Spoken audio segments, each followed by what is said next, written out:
அனைவருக்கும் வணக்கம். இன்னைக்கு ஹிந்து நியூஸ் பேப்பர்ல என்ன இம்பார்ட்டன்ட் நியூஸஸ் இருக்கு அப்படின்னு சொல்லி பார்ப்போம். ஸோ இன்னைக்கு எடிட்டோரியல்ல என்ன பார்க்க போறோம் அப்படின்னா, இந்தியாஸ் ஃபியூச்சர் டெமோகிராஃபிக் சேலஞ்சஸ் அப்படின்னு சொல்லி கொடுத்துருக்காங்க. ஓகேவா? இந்த ஆர்டிக்கிளோட ஜிஸ்ட் என்ன அப்படின்னு சொல்லி பார்த்தீங்கன்னா, இப்போ இந்தியா வந்து பார்த்தீங்கன்னா வேர்ல்ட்லேயே யங்கஸ்ட் நேஷனா நம்ம இருக்கோம். ஓகேங்களா? டெமோகிராஃபிக் டிவைடண்ட் நமக்கு பாசிட்டிவா இருக்கு. நிறைய யங்ஸ்டர்ஸ் வந்து இருக்காங்க. அதனால நம்மள வந்து யங்கஸ்ட் நேஷன் அப்படின்னு சொல்லி சொல்றாங்க. ஆனா இந்த யங்கஸ்ட் நேஷன் அப்படிங்கிற இந்த ஒரு திங் எப்போ வரைக்கும் இருக்குன்னா அரௌண்ட் 2050 வரைக்கும் இருக்கும். அதுக்கப்புறமா நம்ம வந்து பாப்புலேஷன் நம்மளோட average population average age of the population அப்படிங்கிறது கொஞ்சம் கொஞ்சமா இன்க்ரீஸ் ஆகும் அப்படிங்கறத கொடுத்திருக்காங்க. இப்ப இந்தியாவோட current average age of the population median age அப்படின்னு சொல்லுவாங்க. அந்த மீடியன் ஏஜ் எவ்வளவா இருக்குன்னா 28 இருக்கு. இது 2050க்கு அப்புறமா பாத்தீங்கன்னா நமக்கு என்னவா மாறும் அப்படின்னா அது 40 அப்படின்னு சொல்லி அந்த மீடியன் ஏஜ் 28ல இருந்து 40ஆ மாறும் அப்படிங்கறத கொடுத்திருக்காங்க. இப்ப இதனால என்ன மாதிரியான சேஞ்சஸ் நம்ம பார்க்க முடியும், என்ன மாதிரியான சேலஞ்சஸ் எல்லாம் இருக்கு அப்படின்னு சொல்லி பார்த்தோம்னா, ஃபர்ஸ்ட் திங் என்ன சொல்றாங்க அப்படின்னா ஸ்கூல் என்ரோல்மெண்ட். ஓகேவா? ஸ்கூல் என்ரோல்மெண்ட் அப்படிங்கிறது டிக்ளைன் ஆக ஆரம்பிக்கும் அப்படிங்கறத சொல்றாங்க. ஓகேவா? ஏன்னா ஏன் ஸ்கூல் என்ரோல்மெண்ட் டிக்ளைன் ஆகுதுன்னா டோட்டல் ஃபெர்டிலிட்டி ரேட் அப்படிங்கிறது ஓவராலா இந்தியாவில் கம்மியாக ஆரம்பிக்கும். அது ஓவரால் இந்தியாவும் கம்மியாகும். இந்தியாவில் இருக்கக்கூடிய மாநிலங்களுக்கும் டோட்டல் ஃபெர்டிலிட்டி ரேட் அப்படிங்கிறது கம்மியாகும்.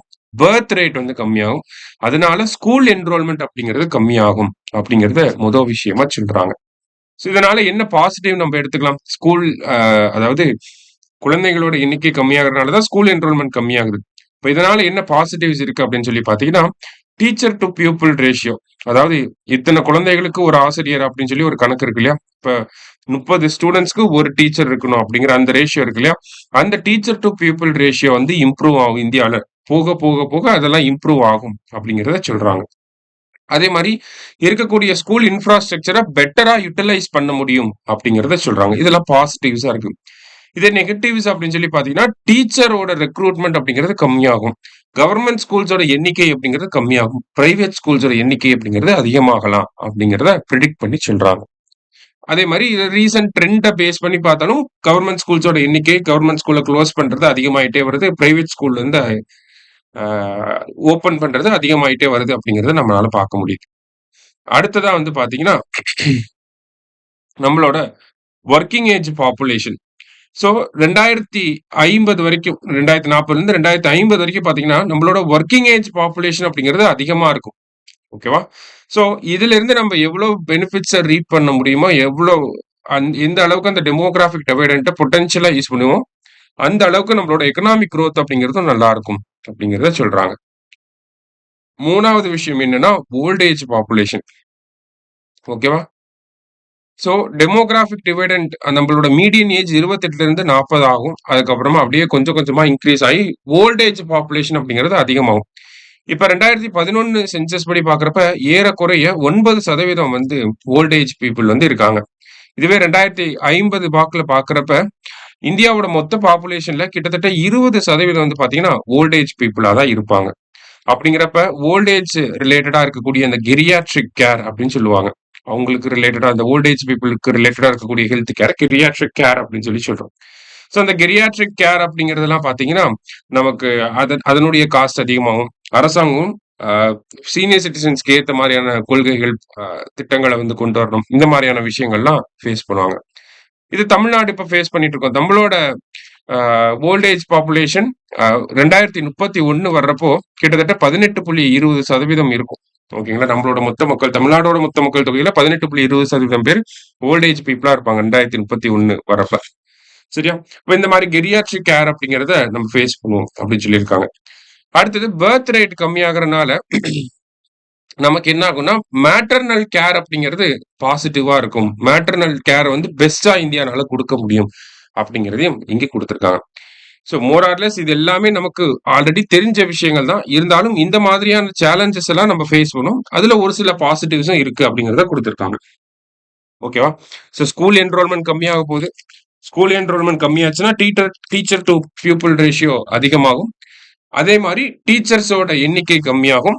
கவர்மெண்ட் ஸ்கூலோட எண்ணிக்கை கம்மியாகிறதுக்கு நிறைய வாய்ப்புகள் இருக்கு அப்படின்னு சொல்றாங்க. அடுத்தது பர்த் ரேட் கம்மியாகுது. பர்த் ரேட் கம்மியாகறனால மேட்டர்னல் கேர் வந்து நம்ம நல்லா குடுக்க முடியும் அப்படின்னு சொல்றாங்க. நம்மளோட கரண்ட்டா பார்த்தீங்கன்னா, டெமோகிராபிக் டிவைடண்ட் அப்படிங்கிறது பாசிட்டிவா இருக்கு. நெறைய யங்ஸ்டர்ஸ் வந்து இருக்காங்க. இத நம்ம பொட்டன்ஷியலா யூஸ் பண்ணோம்னா, நம்மளோட எக்கனாமிக் குரோத் நல்லா இருக்கும் அப்படிங்கிறத சொல்றாங்க. கடைசியா பார்த்தா, ஓல்ட் ஏஜ் பீப்பிள் வந்து 9% இருந்து 20% இன்கிரீஸ் ஆக போறாங்க. அவங்க ரிலேட்டடான கேர் அது எல்லாமே அதிகமாகறதுக்கு வாய்ப்புகள் இருக்கு அப்படிங்கிறத சொல்றாங்க. அப்ப ஓவராலா என்ன பண்ணணும் அப்படின்னா, நம்ம டெமோகிராபிக் டிவிடெண்ட பாசிட்டிவா மெயின்டெயின் பண்ணணும்.